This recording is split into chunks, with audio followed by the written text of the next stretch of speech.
প্রিয় শিক্ষার্থী, আসসালামু আলাইকুম। সবাইকে স্বাগতম সাগর আইসিটি কেয়ারের আরেকটি টিউটোরিয়ালে। আমরা ধারাবাহিকভাবে এইচএসসি আইসিটি চ্যাপ্টার 5 সি প্রোগ্রামিংয়ের ইতিমধ্যে 7টি কোডিং করেছি। আজকে আমরা 8ম কোডে যেতে যাচ্ছি। সো যে কোনো নতুন কোড শুরু করবার আগে তোমাদের যেটি সাজেশন দেওয়া হয়েছিল, আমরা প্রোগ্রামটিকে সেভ করে নিব। ওকে বাটনে ক্লিক করব ডানের, এবং তারপরে আমরা প্রোগ্রামটিকে রিসেট করতে পারি নতুনভাবে একটি প্রোগ্রাম করার জন্য।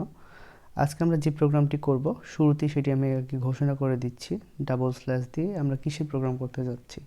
আমরা আসলে মূলত প্রোগ্রামটি করতে চাচ্ছি ত্রিভুজের পরিধি নির্ণয়ের জন্য, বৃত্তের পরিধি নির্ণয়ের জন্য।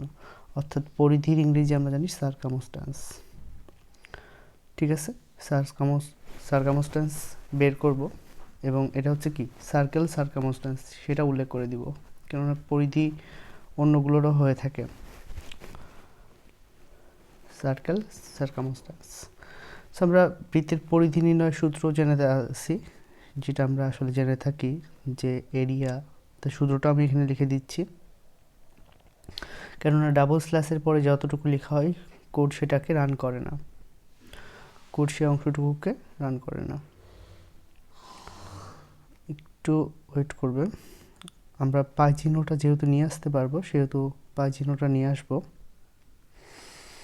2 পাই আর ওকে 2 ডেফিনেট ভ্যালু, পাইও ডেফিনেট ভ্যালু 3.1416, এবং আর হচ্ছে রেডিয়াসকে নির্ধারণ করে থাকে। সো খেয়াল করে দেখো, এই প্রোগ্রামে আমার জাস্ট একটি চলকই নেওয়া লাগবে, সেটা হচ্ছে পায়ের ভ্যালু জানা লাগবে। আমরা ফ্লোট নিব, এবং কোন চলকটি নিব? রেডিয়াস নিব, রেডিয়াসের আর নিলাম, এবং সার্কামস্ট্যান্স বের করার জন্য আরেকটি চলক নিলাম CIR নামক। এরপর আমরা সেমিকলন দিলাম। এখানে যেহেতু আর এর ভ্যালুটা আমরা কিবোর্ড থেকে নিব, সেহেতু আমরা লিখে ফেললাম স্ক্যানএফ, এবং স্ক্যানএফে কি ঘোষণা করতে চাইছি, কার মান নিতে চাইছি? আমরা আর এর মান নিতে চাইছি, এবং আর এর ফরম্যাট স্পেসিফায়ার হচ্ছে %f। ওকে, এবং সূত্রটা আমরা জানি 2 equal to circumstance equal to 2 পাই আর। 2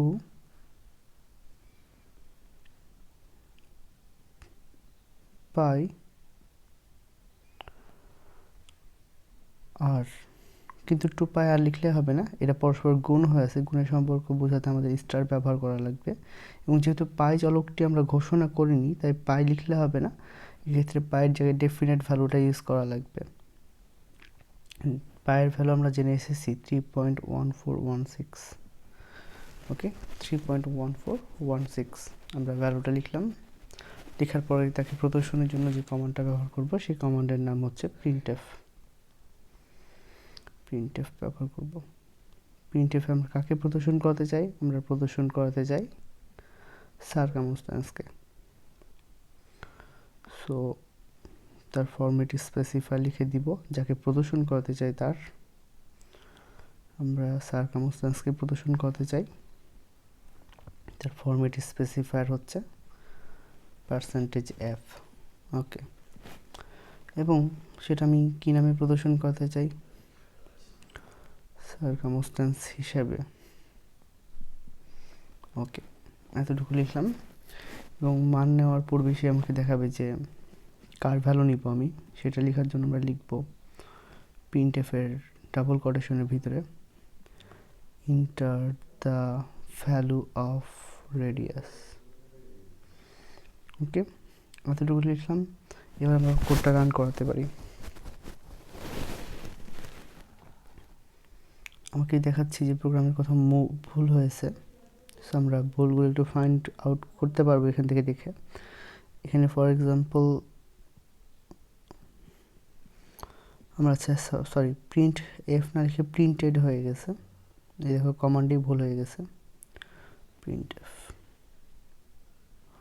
ওকে, আবার রান করাই।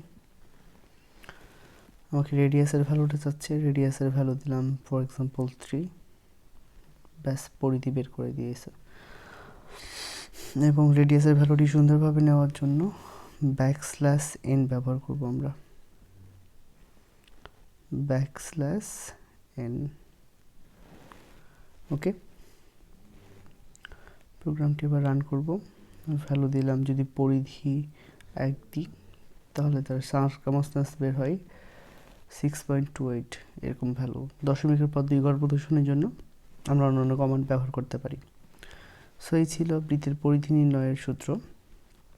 সো আমি আরেকটি জিনিস উল্লেখ করতে চাই যে এর আগের দিন আমরা এরিয়া শিখিয়েছিলাম। বৃত্তের ক্ষেত্রফল নির্ণয় সূত্র। তো বৃত্তের ক্ষেত্রফল নির্ণয় সূত্রের ক্ষেত্রে সূত্রটি ছিল পাই আর স্কোয়ার। সেক্ষেত্রে পাই আর স্কোয়ার, আর এর ভ্যালুটা নিতে হয়, এবং যেটা আমি প্রদর্শন করতে চাই এরিয়া, আমরা সেখানে এরিয়া নিয়েছিলাম এবং এরিয়ার সূত্রটা ছিল পাই আর স্কোয়ার। সো আমরা এরিয়া লিখলাম এবং পায়ের ভ্যালু ছিল 3.1416। তো পাই আর স্কোয়ার, যেহেতু আর স্কোয়ার আমরা কি লিখতে পারি, আর ইন্টু আর লিখতে পারি, আর ইন্টু আর লিখতে পারি। সো যেহেতু আর ইন্টু আর লিখেছি, সেহেতু আর ইন্টু আর প্রদর্শনেরও ব্যবস্থা করতে হবে, তাই সার্কেলের জায়গায় এখানে এরিয়া লিখলাম, যেহেতু সেটি ক্ষেত্রফলের সূত্র ছিল। সো এখানে আমরা লিখব সার্কেল এরিয়া। ওকে, আচ্ছা, অনেকে একটা জিনিস ভুল করে থাকে, এখানে যদি তুমি চলক হিসাবে সার্কেল এরিয়া লিখো, এভাবে যদি লিখতে চাও তাহলে সেটা কখনোই হবে না। কেন হবে না? দেখো, আমি রান করলে দেখবা যে সেটা ভুল প্রদর্শন করছে, কারণ এরকম কোনো চলক নিতে পারবো না আমরা। চলক হতে হবে একটি ওয়ার্ডের। সো দুটি ভিন্ন ভিন্ন ওয়ার্ড নিলে হবে না। এই জন্য তুমি যেটা করতে পারো, আন্ডারস্কোর ব্যবহার করতে পারো। যেমন দেখবে ড্যাশের থেকে নিচে যে সাইনটা ব্যবহার করে আন্ডারস্কোর, এটা ব্যবহার করা যায়। আমি সার্কেল এরিয়া ব্যবহার করলাম। যদি একাধিক ওয়ার্ডের যদি কোনো চলক নিতে চাই, আমরা সার্কেল এরিয়া নিলাম এবং সেটা ভ্যালুতেও অ্যাড করতে হবে সার্কেল এরিয়া। ওকে, তো এইভাবে আমরা প্রদর্শন করতে পারতাম। চলো প্রোগ্রামটা রান করে দেখাই। ও সরি, এখানে হচ্ছে স্পেলিং ভুল হয়েছে ভ্যালুতে। Circle area. এবার আমরা একটু রান করাই।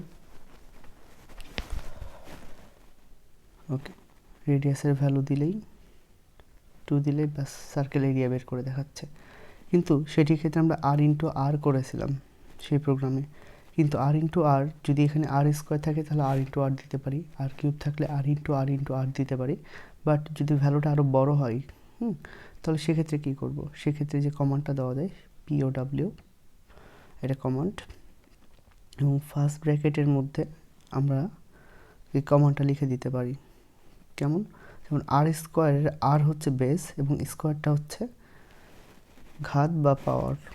সো বেসটা প্রথমে দিতে হবে, আর স্কোয়ারের আরটা বেসটা প্রথমে দিতে হবে এবং কমা দিয়ে কি দিতে হবে? পাওয়ার দিতে হবে। পাওয়ার কি আছে? 2। সো খেয়াল করে দেখো, বেস দিলাম আর এবং পাওয়ার 2। পাওয়ার যদি 3 থাকে 3 দিব, যদি 21 থাকে 21 দিব। ওকে, সো আমরা আবারও দেখি, বেস আমি 2 দিলাম, সরি বেস 8 দিলাম, পাওয়ার 2 দিলাম। এবার প্রোগ্রামটা রান করে দেখাই। ভ্যালু আবারও 2 দিচ্ছি। দেখো এরিয়া কত আসছে? 12.56।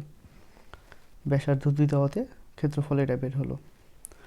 এবার আগের মতন আর ইন্টু আর দিই, তাহলে ফলাফল কী বের হয় দেখি। যদি ফলাফল মিলে যায় তাহলে বুঝতে হবে আমার প্রসেস ঠিক আছে। ওকে, আবারও ভ্যালু দিলাম 2, দেখো ফলাফল ঠিক সেম আসছে। সেইভাবে পাওয়ার বা আর ইন্টু আর ব্যবহার করে প্রোগ্রামটি করা যায়। আশা করি তোমরা পার্থক্যগুলো, প্রোগ্রামিংয়ের বেসিক স্ট্রাকচারগুলো দিয়ে তার পার্থক্যগুলো বুঝতে পারছো। সো দেখা হবে আরেকটি টিউটোরিয়ালে। সে পর্যন্ত ভালো থাকবা, সুস্থ থাকবা, এবং অবশ্যই ভিডিওটি ভালো লেগে থাকলে লাইক, কমেন্ট, শেয়ার করে ভিডিওটি সকলের মাঝে ছড়িয়ে দেওয়ার জন্য অনুপ্রাণিত করবা। আজকে এই পর্যন্তই, দেখা হবে আরেকটি টিউটোরিয়ালে। আল্লাহ হাফেজ, আসসালামু আলাইকুম।